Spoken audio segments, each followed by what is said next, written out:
sekitaran kita itu mempengaruhi sekelilingnya. Apa yang ada dalam diri kita, kalau kita gelisah atau murung, ini menggetarkan sekelilingmu dengan kegelisahan dan kemurungan. Jadi kalau kita gembira, sekeliling kita akan hawanya gembira. Dan orang-orang yang di dekat kita akan terpengaruh oleh kegembiraan itu.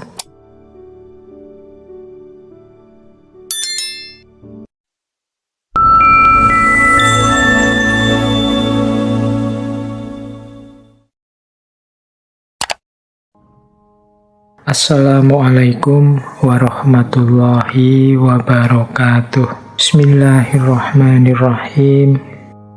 Sebagian besar kita memahami Barat itu kan peradaban yang materialistik, peradaban saintifik yang fokusnya hanya pada kemajuan peradaban di level materi.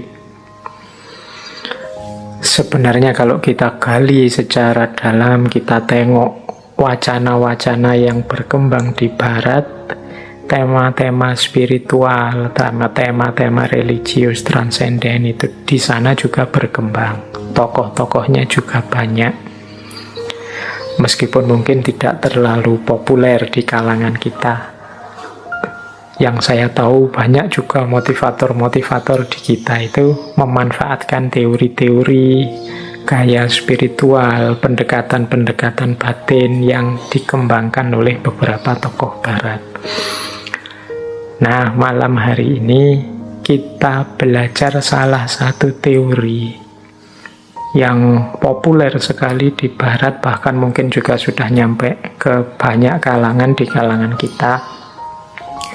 Yang teori ini ya sebenarnya dirumuskan dari berbagai tradisi agama, tradisi spiritual.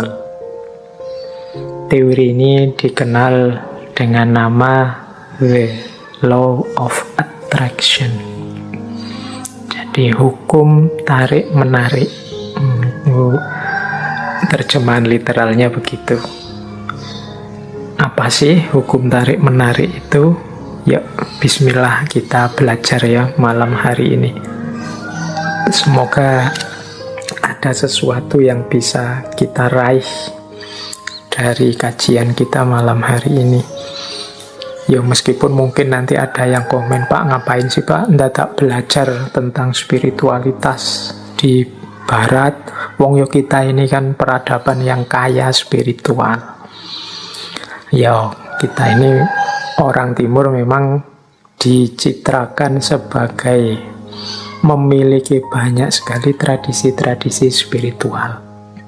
Mungkin saking banyaknya sampai kita ini jadi ndak ada wow-nya lagi, ndak ada kagetnya lagi kalau kita membahas spiritualitas yang rumusnya kita ambil dari tradisi Timur.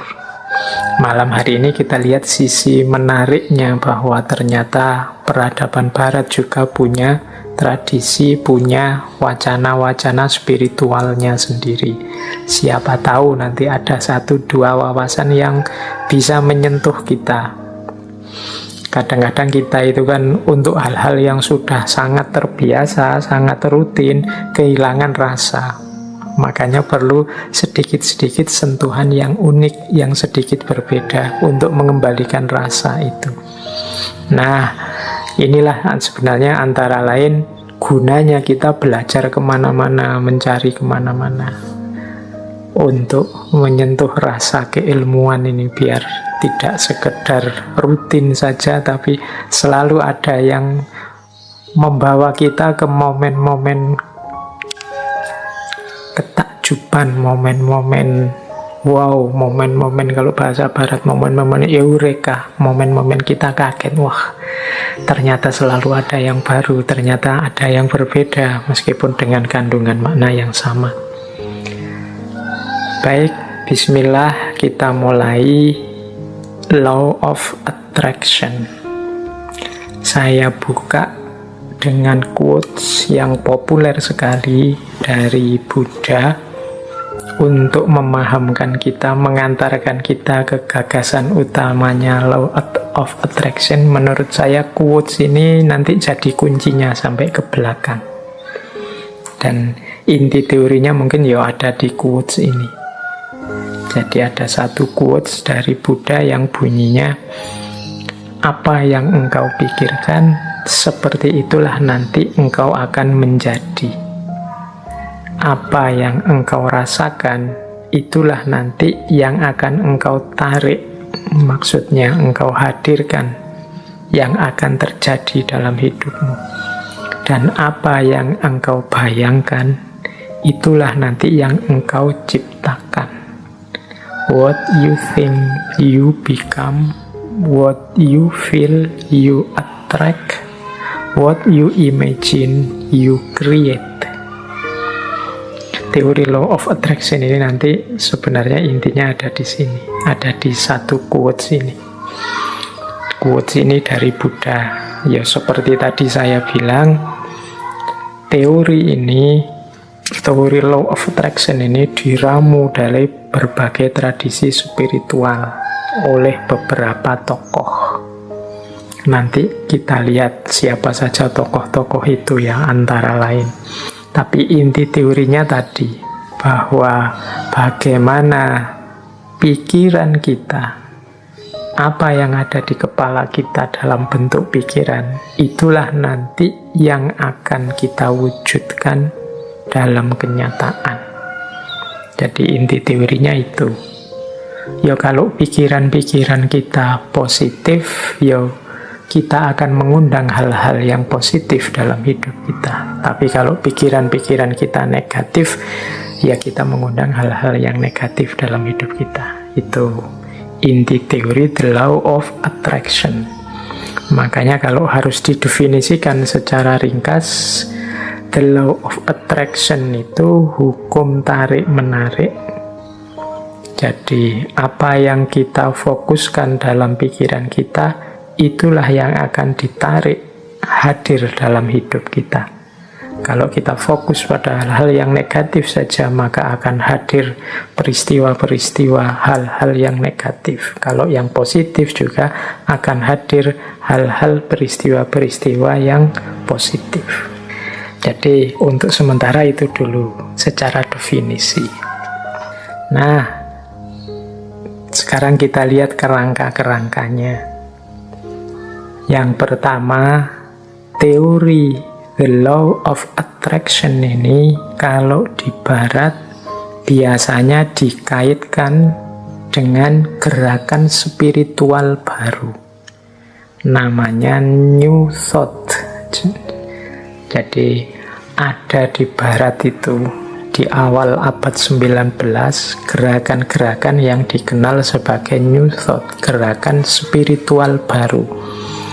Yang isi gagasan-gagasannya secara umum mengambil dari banyak sekali tradisi-tradisi spiritual yang sudah dikenal, baik spiritual barat, misalnya spiritual dari tradisi Yunani, atau spiritualitas timur dari Hindu, dari Buddha, atau dari agama-agama termasuk Islam, Kristen, dan lain sebagainya. Jadi gerakan yang fokus pada spiritualitas ini nanti dikenal sebagai New Thought. Ya meskipun tidak diambil sepenuhnya sebagai agama atau sebagai aliran tertentu, tapi biasanya dipilih dari agama-agama dan aliran-aliran spiritual itu bagian-bagian spiritualnya. Jadi gerakan ini namanya New Thought. Dulu kita pernah belajar misalnya teosofinya Blavatsky. Nah ini teosofinya Blavatsky itu sering juga disebut sebagai bagian dari New Thought ini. Ada pula yang menyebut cara berpikir spiritual ini sebagai New Age. New Age itu kalau diterjemahkan letterlek era baru. Jadi ya era baru bagi barat. Kalau di kita di timur mungkin ya sudah kenyang dengan konsep-konsep teori-teori spiritual. Sampai-sampai kita tidak pede. Kita itu kan sering menganggap kita itu tidak maju karena terlalu fokus hanya pada hal-hal yang spiritual saja, tidak memperhatikan kemajuan peradaban di level materi dan fisik seperti di barat. Ini fenomenanya terus jadi unik. Banyak di antara kita yang kiblatnya ke barat, sementara orang baratnya sendiri banyak di antara mereka yang sekarang ingin berjalan menuju kita. Nanti bisa lucu kita mengulang peristiwa barat dengan fokus pada materi dan kenyataan yang positivistik, sementara nanti barat sebaliknya, mereka merindukan spiritual. Nanti hasilnya nanti bisa kebalik.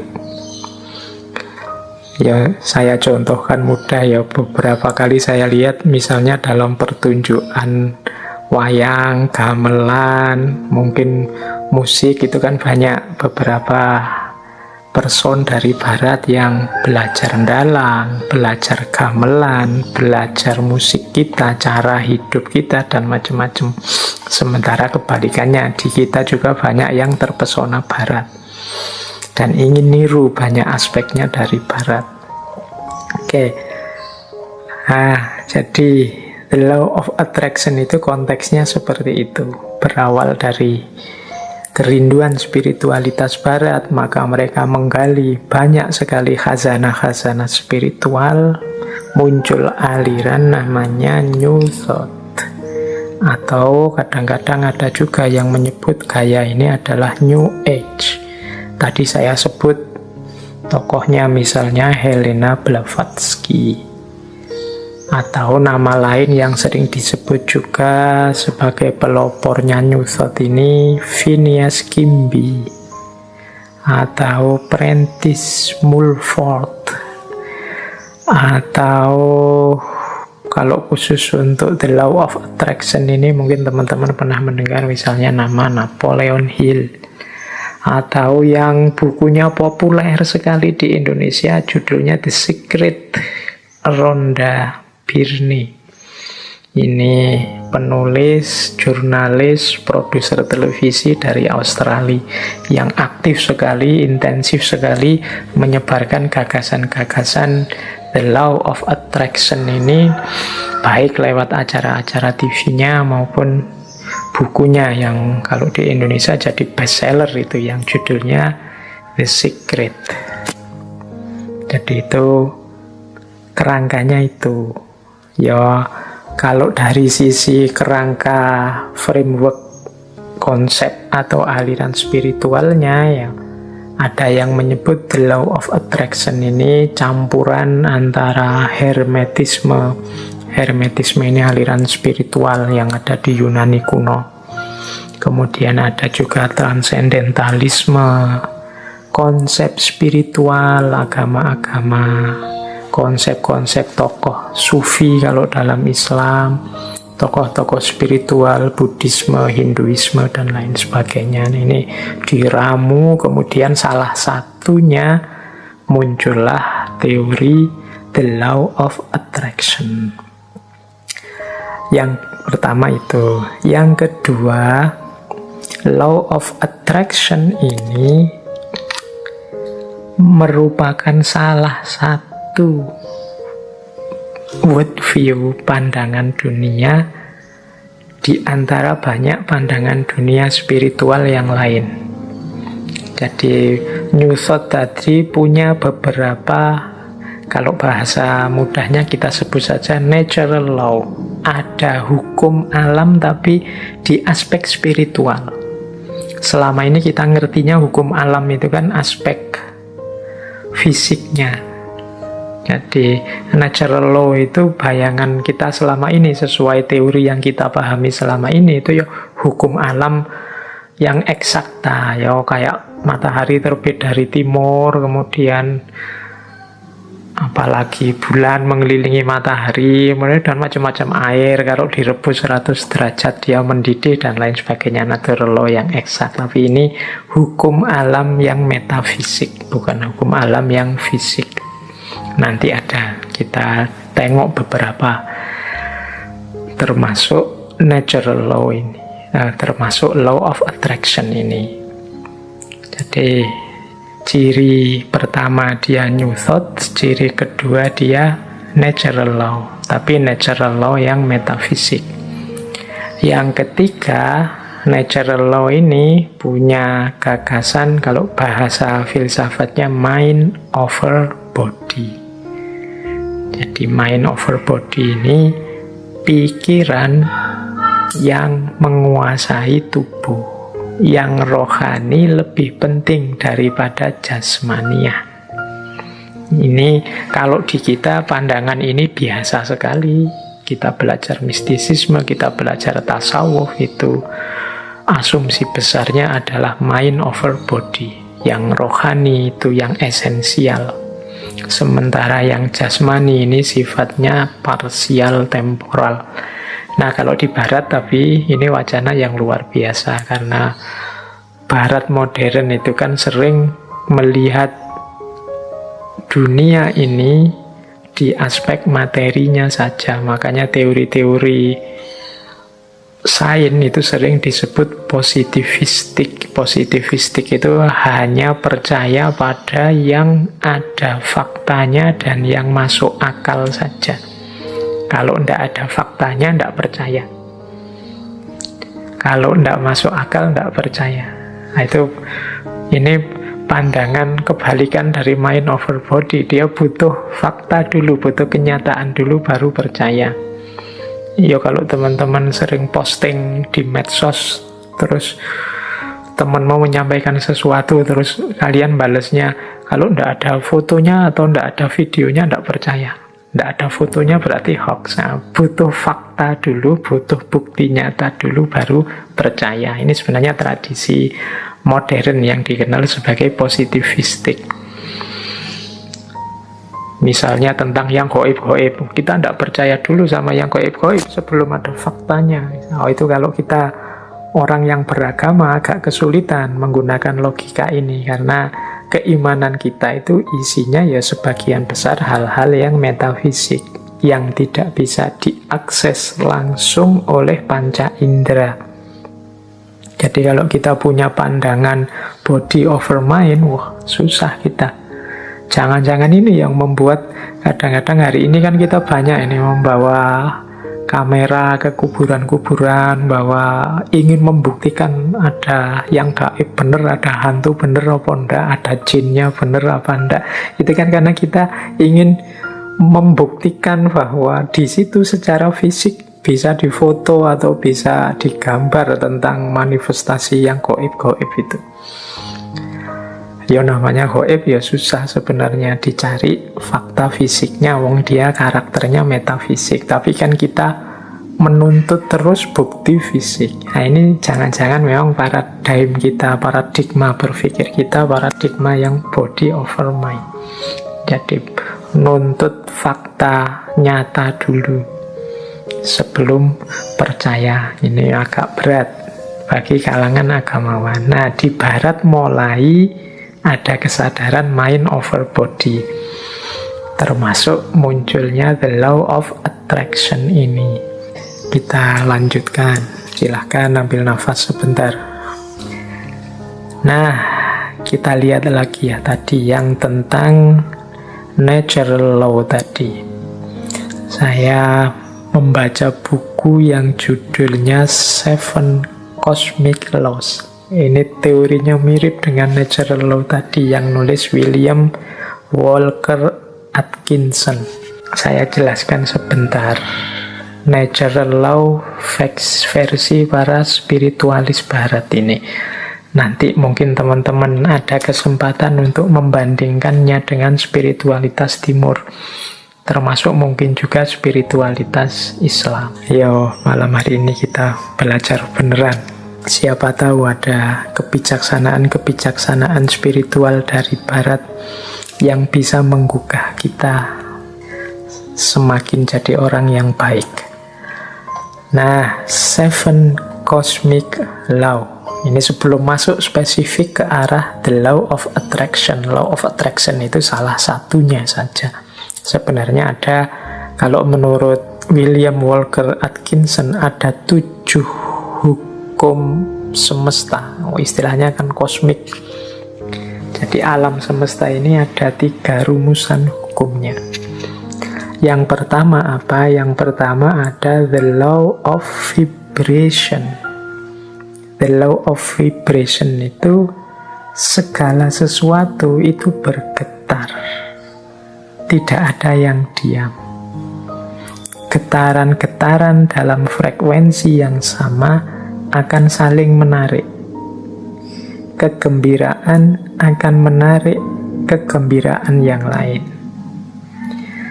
Nah, fokuslah secara konsisten terhadap pikiran tertentu, maka akan menarik getaran yang sama. Jadi the law of vibration itu kita ini bergetar terus. Ini menjelaskan bergetar ini mungkin tidak mudah. Kita ini kan sebenarnya tidak diam. Coba teman-teman perhatikan pikiranmu, perasaanmu, intelijensimu, ini kan kerja terus. Ya dari luar kelihatan diam, tapi di dalammu itu kan rame terus. Nah, itu mungkin mudahnya ya, jenis getaran. Engkau sedang berada di frekuensi mana? Mungkin engkau sedang marah-marah, mungkin engkau sedang senang, mungkin engkau sedang gelisah, mungkin hari ini engkau sedang bingung karena vaksin, mungkin hari ini engkau sedang gelisah karena sekelilingmu sedang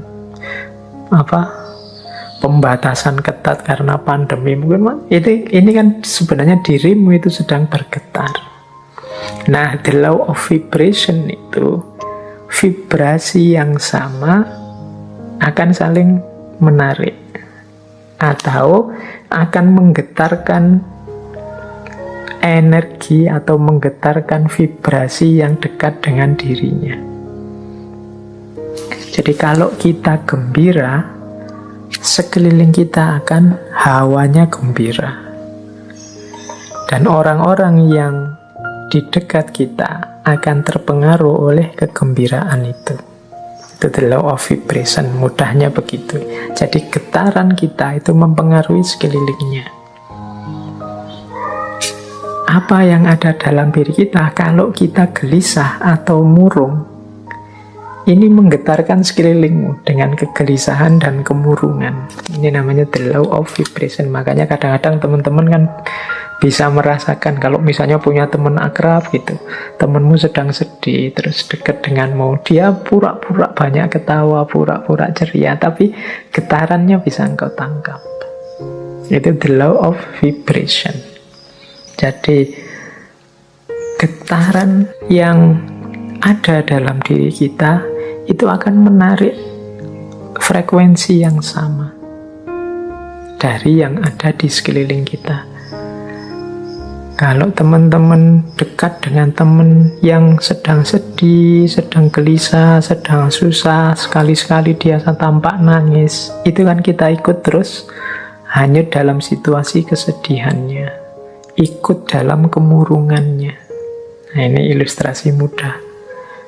Kalau teman-teman dekat dengan teman yang sedang senengnya luar biasa, cerianya luar biasa karena tujuannya tercapai gembira, itu kita dekat dia juga ikut gembira. Jadi getaran yang ada dalam diri orang lain bisa mempengaruhi getaran yang ada dalam diri kita. Demikian pula sebaliknya. Jadi kegembiraan akan mendatangkan kegembiraan, kesedihan juga akan mendatangkan kesedihan. Ini the law of vibration namanya. Menyikapi the law of vibration itu seperti apa? Ya menurut William Walker Atkinson adalah fokuslah pada yang baik-baik, yang indah-indah, yang nyaman-nyaman di pikiranmu. Apa yang engkau inginkan, fokuskan ke situ pikiranmu terus. Jadi getaran kesuksesan, getaran cita-cita keberhasilan, getaran cita-cita kebahagiaan itu biar menyebar kemana-mana dan menarik itu ke dalam dirimu. Yaitu, ayo mikir yang positif-positif saja. Ayo menginginkan yang baik-baik saja. Ayo mengharapkan yang nyaman-nyaman saja, yang damai-damai saja. Loh, itu nanti itulah yang akan hadir karena tertarik oleh getaran keinginan kita, getaran yang ada dalam diri kita. Itu namanya the law of vibration. Itu hukum yang pertama. Jadi carilah frekuensi yang bagus, getaran yang bagus dalam dirimu, dan hidupkan itu biar mempengaruhi sekelilingmu. Yang pertama itu cosmic law, yang kedua the law of relativity. Dalam hidup ini berlaku hukum relativitas. Relativitas mungkin tidak persis sama seperti relativitasnya Einstein. Tapi relativitas di sini adalah mudahnya begini. Tidak ada sesuatu yang bisa kita pahami sampai kita hubungkan dengan sesuatu yang lain. Apakah itu tentang sifat, nilai, kualitas, atau artinya sesuatu dan lain sebagainya, itu kita akan susah memahami kalau kita tidak menghubungkannya dengan yang lain. Itu namanya the law of relativity. Yo, ilustrasi mudahnya, misalnya sampean mau menilai saya, Pak Faiz itu wajahnya seperti itu masuk kategori ganteng apa jelek? Itu kan susah kamu jawab, mungkin ya sungkan barang, gak berani ngomong. Tapi mudahnya itu, kalian ngerti saya cakep apa jelek, itu kan ketika dibandingkan, dihubungkan dengan yang lain. Mungkin dengan wajahnya orang lain, kalau dihubungkan dengan yang lebih cakep, ya saya ndak ada apa-apanya. Tapi kalau mau kamu cari yang lebih drop, jauh lebih jelek, mungkin saya ya masuk kategori ganteng. Itu the law of relativity. Indonesia ini negara yang nyaman, maju, atau negara yang terbelakang, mundur? Itu jawabmu mesti susah, karena parameter bisa macam-macam orang bikin. Mudahnya apa? Relatif, relatekan dengan sesuatu yang lain. Jadi jawabannya mestinya yo kalau dihubungkan dengan negara ini kita masih terbelakang. Tapi kalau kita sambungkan dengan negara ini ya masih lumayan, kita masih tergolong lebih maju. Itu namanya the law of relativity. Jadi ini hukum alam yang kedua. Nah, maksudnya apa William Walker ini menunjukkan the law of relativity? Ya, hendaknya kita ini selalu menghubungkan situasi yang kita alami dengan yang lebih buruk atau lebih kurang atau di bawah kita. Tujuannya apa? Biar kita bersyukur. Semua kegelisahan, ya mungkin tidak 100% lah, sebut saja 90% kegalauan, kegelisahan kita hari ini, itu muncul karena kita merelasikan diri dengan sesuatu yang lain, yang lebih tinggi, lebih bagus, lebih sukses, pokoknya lebih segalanya dari kita. Akhirnya kita tidak mampu untuk bersyukur. Mau bersyukur itu lebih berat karena kita melihat hidup kita ini serba kurang. Kita salah mencari relasi, menghubungkan diri kita dengan apa. Karena tiap hari mungkin engkau melihatnya artis siapa, atau melihatnya tokoh siapa, atau kiblatmu orang besar siapa, itu terus orang kaya siapa, itu terus orang sukses siapa, itu terus, sehingga ketika menengok dirimu yang lahir hanya pesimisme, underestimate, merasa betapa tidak berharganya dirimu dan lain sebagainya, akhirnya tidak bisa bersyukur. Nah, untuk bisa bersyukur, ingatlah the law of relativity tadi. Kalau engkau mau melihat yang lebih bawah darimu, masih banyak. Ada mahasiswa yang sumpek sekali karena semester akhir belum punya pacar misalnya, dia lupa bahwa dia jadi mahasiswa itu aja sudah kelebihan yang luar biasa. Benchmarknya mungkin temennya. Benchmark itu tempat dia mengukur, tempat dia merelasikan diri, itu temennya yang sudah punya pacar. Tapi dia lupa, dalam dirinya ada banyak kelimpahan, ada banyak kelebihan. Dia sibuk hanya satu kekurangan ini. Ini biasanya karena salah merelasikan diri, akhirnya susah bersyukur. Nah, itu hukum alam yang kedua, law of relativity. Ayo, untuk banyak hal, ya enggak untuk semua hal ya, untuk beberapa hal law of relativity ini kita pakai ya untuk yang baik-baik, sholat, ibadah, untuk tekun belajar. Nah, kita ambil yang level tinggi biar kita semangat untuk meniru yang baik-baik. Tapi untuk hal-hal tertentu kita ambil standar yang lebih di bawah kita, sehingga kita tidak lupa untuk bersyukur.